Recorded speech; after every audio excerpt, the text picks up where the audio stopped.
Namun, usai rentetan kejadian penembakan yang terjadi, izin penggunaan senjata api baik bagi warga sipil maupun aparat patutlah dievaluasi. Padahal rasa aman dan bebas dari ketakutan adalah salah satu hak asasi manusia. Publik pun menunggu gebrakan institusi keamanan untuk menjalankan apa yang sudah dikemukakan oleh dua pejabat negeri ini untuk segera mengevaluasi total penggunaan senjata api.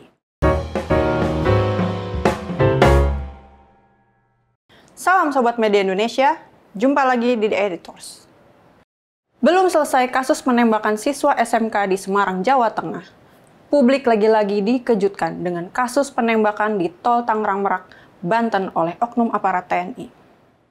Kasus penembakan ini pun sedang dalam proses penyelidikan, baik oleh kepolisian maupun oleh pihak TNI. Karena beberapa pelaku dipastikan berasal dari institusi pengamanan negara tersebut. Tidak hanya itu, kasus penembakan yang mengejutkan juga terjadi di Bone. Pengacara bernama Rudy Esgani tewas usai terkena tembakan di bagian wajah tepat pada malam pergantian tahun. Tidak ada yang mencurigakan dari orang di sekitar Rudy saat peristiwa penembakan terjadi. Persatuan Advokasi atau Peradi Makassar pun meradang karena lambatnya upaya penyelidikan. Mereka membentuk tim pencari fakta untuk mengungkap kasus yang menyerang kolega sesama advokat tersebut. TPF Peradi Makassar pun menduga peristiwa penembakan itu dilakukan oleh orang yang profesional atau setidaknya terlatih dalam urusan menembak. Karena ketepatan sasaran serta situasi penembakan yang terjadi pada malam hari di tengah cahaya yang minim. Tragisnya, kasus penembakan Rudy hingga kini belum terungkap. Sudah sepekan peristiwa itu berlalu, kepolisian belum menemukan pelakunya. Selain 3 kasus penembakan tersebut, aksi-aksi koboi baik yang dilakukan oleh warga sipil maupun dari institusi penegak hukum sesungguhnya sudah kerap mewarnai berita-berita di media nasional. Hal ini seolah mencerminkan para pemegang izin pengguna senjata itu meremehkan akibat yang bisa ditimbulkan dari pemakaian senjata yang sembarangan. Mereka boleh dibilang meremehkan nyawa manusia hanya demi kepentingannya. Padahal, memiliki senjata api di Indonesia bukan perkara mudah. Ada sederet izin yang harus dipenuhi. Warga yang hendak mengajukan izin memiliki senjata api tidak hanya harus mengikuti program edukasi. Para pemohon izin juga harus melaksanakan tes psikologi dan kesehatan agar tidak sembarangan dalam menggunakan senjata tersebut. Para pemohon juga harus memiliki catatan kelakuan baik dan bersih dari hukum pidana. Namun, usai rentetan kejadian penembakan yang terjadi, izin penggunaan senjata api baik bagi warga sipil maupun aparat patutlah dievaluasi. Saran ini juga dikemukakan oleh Menteri HAM, Natalius Pigai. Natalius menilai ada penyalahgunaan senjata oleh masyarakat sipil maupun aparat. Dia pun meminta penggunaan senjata harus dievaluasi total.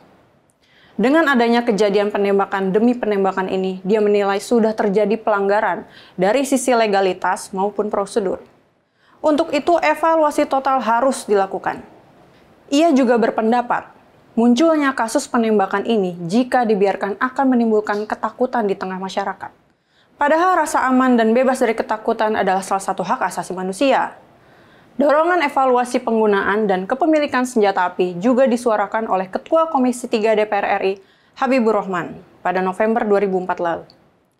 Kader Partai Gerindra itu secara spesifik melontarkan harus ada evaluasi penggunaan senjata oleh aparat. Menurut dia, aparat keamanan harus secara rutin memeriksa kesehatan baik fisik maupun mental setiap anggota yang diperbolehkan menggunakan senjata api. Selain itu, diperlukan kontrol dan edukasi rutin agar anggota yang diizinkan membawa dan menggunakan senjata api tidak semena-mena dalam menggunakannya. Sejauh ini, sudah ada peraturan terkait dengan pengetatan dan pengawasan penggunaan senjata api.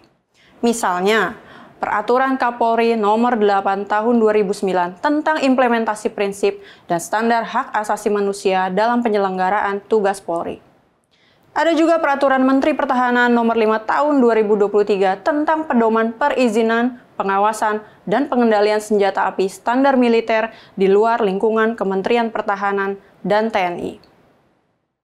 Bagi masyarakat sipil, izin penggunaan dan kepemilikan senjata api juga diatur dalam Peraturan Kapolri Nomor 82 Tahun 2004. Dalam aturan itu hanya segelintir golongan yang boleh memiliki senjata api, seperti pengacara, direktur utama perusahaan, komisaris, pejabat pemerintahan, menteri, dan dokter.